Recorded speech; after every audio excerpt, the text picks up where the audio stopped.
अस्सलाम वालेकुम स्टूडेंट्स, आज हम डिस्कस करने जा रहे हैं अपना नेक्स्ट चैप्टर जो कि sources and effect of heat energy. सबसे पहले बात कर देते हैं सोर्सेज ऑफ हीट एनर्जी की। सोर्सेज असल में हीट एनर्जी को हम कहाँ से किन किन तरीक़ों से गेन कर सकते हैं या हमें नेचुरली आर्टिफिशियली कहाँ से हीट मिलती है, उस ज़रिए को हम क्या कहते हैं, सोर्सेज कहते हैं। क्लियर हो गया। फॉर एग्ज़ाम्पल हमारे पास एक इलेक्ट्रिक हीटर है और दूसरी तरफ पेयर ऑफ सॉक्स हैं, ठीक है। इलेक्ट्रिक हीटर ऐसी डिवाइस है जो हमें क्या कर रही है, हीट देती है, ठीक हो गया। जबकि दूसरी तरफ अगर हम पेयर ऑफ सॉक्स की बात करें तो पेयर ऑफ सॉक्स का फंक्शन नहीं है हीट देना, ठीक है।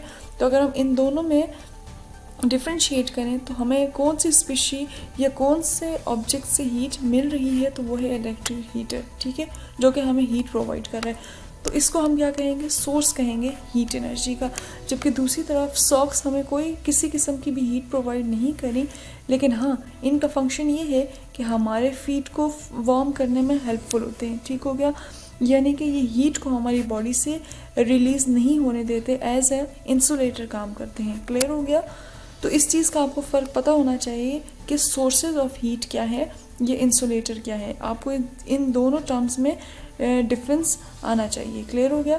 कुछ जनरल सोर्सेज की बात करें तो डेली लाइफ में फायर हमारे पास एक एग्जांपल है जो कि हीट सोर्स है, ठीक हो गया। फायर से हमें हीट मिलती है, क्लियर हो गया, जिसको हम घरों में यूज़ कर सकते हैं, जिसे हम डिफरेंट पर्पस के लिए फ़ायर को यूज़ किया जाता है। क्लियर हो गया। फॉर एग्जांपल हमने हीट फिज़िकली हीट लेनी हो या हमने कोई चीज़ कुक करनी हो, मतलब डिफरेंट तरीके से हमें हीट मिल रही होती है। क्लियर हो गया। सेकंड जो एग्जांपल आ जाती है वो सन की एग्जांपल आ जाती है। सन जो है वो बेस्ट सोर्स है, नेचुरल सोर्स है, जिससे हमें क्या मिल रही है, हीट मिल रही है, ठीक हो गया, जिससे हम हीट गेन कर रहे हैं या ऑब्टेन कर रहे हैं। और थर्ड चीज़ आ जाती है लाइट्स। लाइट एक आर्टिफिशियल सोर्स है, ये कोई नेचुरल सोर्स नहीं है, लेकिन हाँ इसे आर्टिफिशियली प्रिपेयर किया गया है, जिससे हमें क्या मिल रही है, हीट मिल रही है। सोर्सेज याद रखिएगा, हीट के दो तरह के सोर्सेज होते हैं, एक आ जाते हैं नेचुरल सोर्सेज और दूसरे आ जाते हैं आर्टिफिशियल सोर्सेज। क्लियर हो गया। नेचुरल सोर्सेज में अगर हम बात करें तो सबसे बेस्ट एग्जांपल जो हमें नज़र आ रही है सब लिविंग ऑर्गेनिजम्स के लिए जो इम्पॉर्टेंट चीज़ है वो क्या है, सन है, ठीक है। और दूसरी चीज़ आ जाती है नेचुरल सोर्सेज में ही interior of earth. Interior of earth का मतलब ये है कि ज़ेर ज़मीन कोई ऐसी चीज़ें निकल रही हैं जो हमें मिल रही हैं, जो कि क्या कर रही है, हीट रिलीज़ कर रही है, या जिससे हम हीट गेन कर सकते हैं या ऑब्टेन कर सकते हैं। क्लियर हो गया। जबकि दूसरी तरफ आर्टिफिशियल सोर्सेज आ जाते हैं, या जिन्हें हम मैन मेड सोर्सेज भी कहते हैं। मैन मेड सोर्सेज का मतलब ये है कि ये इंसान के अपने बनाए हुए तरीके हैं या प्रोसेसेस हैं जिनकी वजह से क्या हो रही है, उन्हें या हमें हीट मिल रही है। क्लियर हो गया। बात करते हैं नेचुरल सोर्स की। नेचुरल सोर्स में सबसे बेस्ट एग्जांपल आ जाती है सन की। सन जो है वो हमारे पास एक मेन पार्ट है सोलर सिस्टम का, और ये क्या कर रहा है, हमें हीट देता है, ठीक हो गया। इसका काम है हमें लाइट भी देना, हमें हीट भी देना। हमें हीट एनर्जी जो बेस्ट नेचुरल सोर्स से मिल रही है वो कौन है, सन है, ठीक हो गया। इसके बाद जो सेकंड सोर्स आ जाता है, जैसे मैंने आपको पहले बताया था इस स्लाइड में कि हमारे पास जो सेकंड सोर्स है नेचुरल सोर्स में, वो है interior of heat. Interior of heat को फर्दर अगर हम एक्सप्लेन करें तो हमारे पास आ जाता है जियोथर्मल एनर्जी, ठीक हो गया। जियोथर्मल एनर्जी, जियो का वर्ड निकला है अर्थ से, थर्म का वर्ड निकला है हीट से, ठीक हो गया। ये थर्म के मीनिंग क्या होते हैं, हीट के होते हैं, ठीक हो गया। तो जियोथर्मल एनर्जी वो टाइप ऑफ एनर्जी है जो कि हमें कहाँ से मिल रही है, ज़मीन से मिल रही है, ठीक हो गया। इसकी एग्जांपल मैं आपको ऐसे देती चलूँ। फॉर एग्जांपल हमारे ज़मीन के अंदर डिफरेंट प्रोसेसेस हो रहे होते हैं। याद रखिएगा, आपको पता है इससे पहले, मतलब आप सोशल स्टडी में अर्थ की लेयर्स के बारे में पढ़ के आते हैं और आपको पता है कि अर्थ की लेयर्स में टेम्परेचर कितना ज़्यादा हाई होता है, ठीक है। इसी की एक रीज़न होती है कि हमें ज़मीन से नेचुरली हीट मिलती है। क्लियर हो गया। अब वो हीट किस फॉर्म में मिलती है, वोल्केनो बेस्ट एग्जांपल है। आपको पता है कि ज़मीन में ही जब हीट बहुत ज़्यादा अमाउंट में, मतलब हीट का या क्या कहना चाहिए कि सिंपली हीट जो है बहुत ज़्यादा एब्जॉर्ब हो रही होती है। हमारी हीट जब एब्जॉर्ब करती है तो एक टाइम ऐसा आता है कि वो हीट रिलीज़ कर देती है। अब वो हीट वोल्केनो की फॉर्म में भी रिलीज़ हो रही होती है और वो हीट गीज़र की फॉर्म में भी रिलीज़ हो रही होती है। याद रखिएगा, गीज़र वो कंडीशन होती है जब ज़ेर ज़मीन पानी जो ज़मीन के अंदर पानी होता है वो हीट एब्जॉर्ब करते रहते हैं कॉन्टीन्यूसली, ठीक हो गया। और एक टाइम ऐसा आता है कि वो उबलने लग जाता है, और जैसे ही वो बॉइलिंग टेम्परेचर तक पहुंचता है तो वो ब्लास्ट होता है, और ब्लास्ट के ज़रिए वो सारा का सारा पानी जो है वो क्या हो जाता है, रिलीज़ आउट हो जाता है, ठीक है।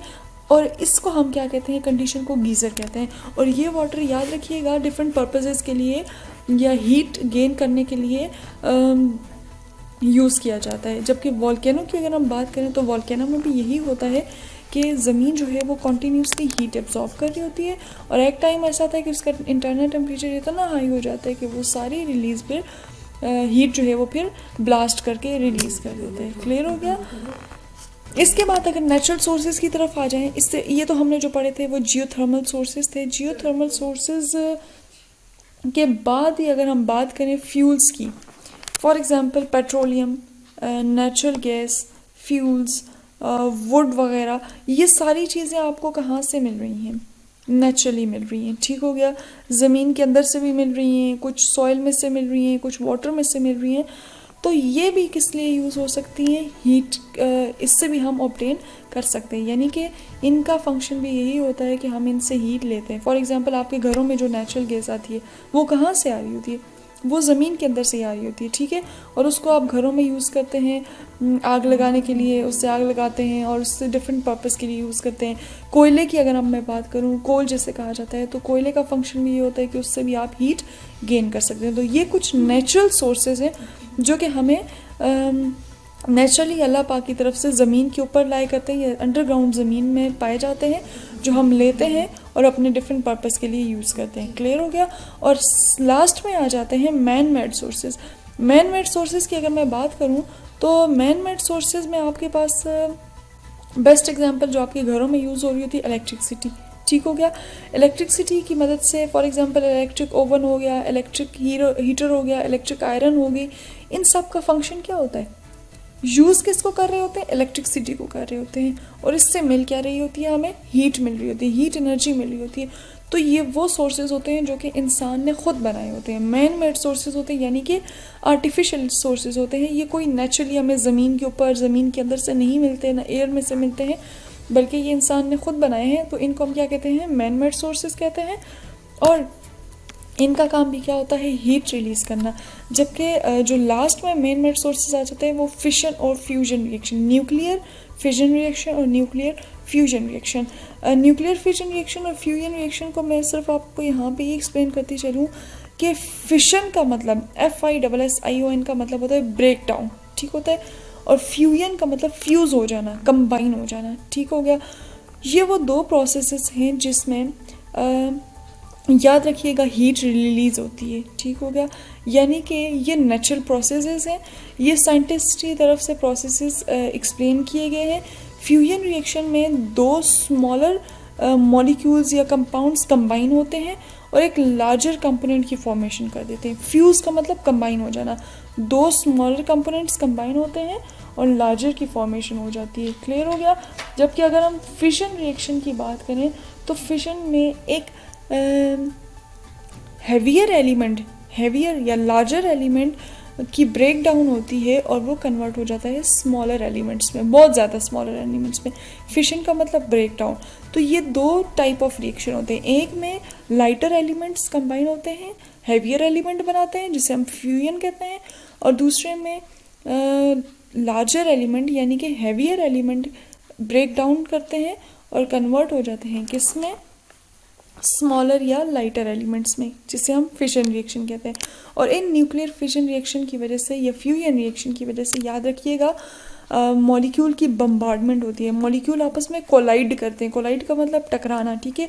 और इसी तेज़ी से टकराने की वजह से क्या होता है, वो लोग मॉलिक्यूल जो है वो क्या करते हैं, हीट रिलीज़ करते हैं। तो ये आ जाते हैं कुछ आर्टिफिशियल सोर्सेज। क्लियर हो गया यहाँ तक सबको। यहाँ पे टॉपिक हम एंड कर देते हैं जिसमें हमने डिस्कस किया था कि सोर्सेज कौन कौन से होते हैं, नेचुरल सोर्सेज होते हैं, आर्टिफिशियल सोर्सेज होते हैं। नेचुरल सोर्सेज में सन आ जाता है, जियोथर्मल एनर्जी आ जाती है, और इसके अलावा नेचुरल गैस, पेट्रोलियम, फ्यूल वगैरह। जबकि आर्टिफिशियल सोर्सेज में हमारे पास इलेक्ट्रिसिटी आ जाती है और फिजन और फ्यूजन रिएक्शंस आ जाते हैं। क्लियर हो गया यहाँ तक सबको।